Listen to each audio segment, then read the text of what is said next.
Okay, let's paint a picture. You've got this amazing idea, right? You're pouring everything into it. Late nights, endless coffee, you've got the vision. But then something starts to go wrong. The whole thing, this dream that felt so bulletproof, just starts to fall apart. And man, if you're an entrepreneur, that story is probably way too familiar. And it hurts. And that brings us to the big, scary question, doesn't it? Why? Why do so many ventures that look so promising on paper just fail? What's really going on behind the scenes that puts them on life support? It's so easy to point fingers, right? It's just human nature. We blame the market, we say the funding dried up, or, the competition was just too fierce. And let's be honest, it feels better to do that. It kind of protects our ego. But here's the thing. What if all of those excuses are just symptoms? What if the real culprit, the actual reason things go south, isn't out there at all? What if it's hiding in plain sight, a lot closer than you think? So yeah, let's get into it. The real battlefield. Because the fight that really matters, the one that decides whether you win or lose, it's not happening with your investors or your competition. Nope. It's all happening right up here in the space between your ears. Your mind. That's where the war is won or lost. And this is such a powerful way to think about it.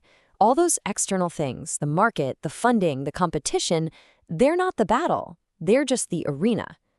Think about it. A lack of funding doesn't kill a company by itself. It's the founder's paralyzing fear of picking up the phone and asking for money that does the real damage. See? The outside world just shines a giant spotlight on the weaknesses we're already carrying around on the inside. Okay, so if we agree the real battle is internal, then we gotta know who we're fighting, right? It's time to meet the enemy within. Let's unmask these little saboteurs that are running around in your head. All right, first step on the most wanted list, limiting beliefs. And these aren't just, fleeting negative thoughts. These are the deep core beliefs you hold about yourself and the world that you treat like undeniable facts. They're like these invisible scripts running in the background, telling you what you can and can't do. They come from your childhood, from past failures, from society, and they basically build an invisible cage around your potential. And maybe the most famous or infamous of these limiting beliefs is something called imposter syndrome. You know that feeling, like you're a complete fraud, and any second now someone's going to stand up and expose you? Well, if you've felt that, you are in very, very good company. Get this, a whopping 70% of people feel this way at some point. It's not just you. It's practically an epidemic, especially for people who are trying to do big things.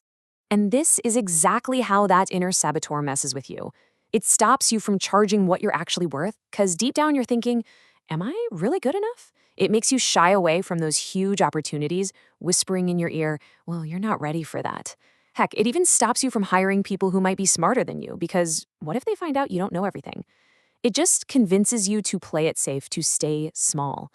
Okay, let's talk about the next enemy operative, cognitive biases. The best way to think about these is like glitches in your brain's operating system. They're mental shortcuts that our brains evolved to save energy, but in the world of business, man, they can be absolutely disastrous for making good decisions. A perfect example of this is confirmation bias. You basically see what you want to see. So let's say you have this brilliant idea for an app for cat pictures. We'll call it Catstagram. Suddenly, you start seeing proof everywhere that this is a billion-dollar idea. You'll find that one single article about the booming pet tech industry, and you'll completely gloss over the 20 other articles about how 99% of social media apps fail. Your brain is literally filtering reality to confirm what you already believe. And a lot of these biases get supercharged by your fundamental mindset. Just look at this breakdown. On one side, you've got the fixed mindset. To this person, failure is the end of the story. It's a verdict on your abilities. But over here, with the growth mindset, failure isn't a verdict at all. It's just a data point. It's information you can use to get better. So you really have to ask yourself, which side of this table are you living on most days? And this quote from Warren Buffett, it nails another one of these biases, the sunk cost fallacy. This is where we keep throwing good money or time or energy after bad just because we've already invested so much. We think, I can't quit now, I've come too far. But that investment, it's gone. It's sunk. And like Buffett says, the smartest thing you can do when you find yourself in a hole is to just stop digging. All right, so we've identified the enemy within. That's the hard part. Now for the good part. How do we fight back? It's time to open up the Warrior's Toolkit and learn how to forge your mind from a liability into your single greatest strategic asset. The very first tool, and maybe the most powerful, is reframing. And look, this isn't just fluffy positive thinking, this is productive thinking. It's about changing your perspective from being a victim to being a student. So instead of saying, my product launch was a total flop, which is basically a dead end, you reframe it to, my V1 launch gave me all the data I need to make V2 a success. See the difference? One is a verdict, the other is a roadmap. And if you want a masterclass in reframing failure, you just have to look at Sir James Dyson. To invent his world-changing vacuum cleaner, do you know how many prototypes he had to build? This many. 5,126. That's insane. And that took him 5 years. 5 solid years of what 99.9% of the world would call constant, crushing failure. Day in, day out. He was buried in debt, his wife was supporting them, and every single major manufacturer he showed it to told him it would never work. But here's the key. Dyson didn't see 5,000 failures. He saw 5,000 lessons in how not to build a vacuum. And his own words just say it all, right? He learned that brute force iteration is the engine of innovation. Every single one of those failures was just another piece of feedback pushing him closer to the answer. That Dyson story really proves a point, doesn't it? Entrepreneurship isn't one big battle. It's a long, grinding war. So the real question is, how do you build the kind of mental resilience you need to actually survive the journey? Well, it all starts with the discipline of self-awareness. You can't fight an enemy you can't see. So here are 3 practical things you can do. 1. Journal every day. Get those chaotic thoughts out of your head and onto paper so you can actually start to see the patterns. 2.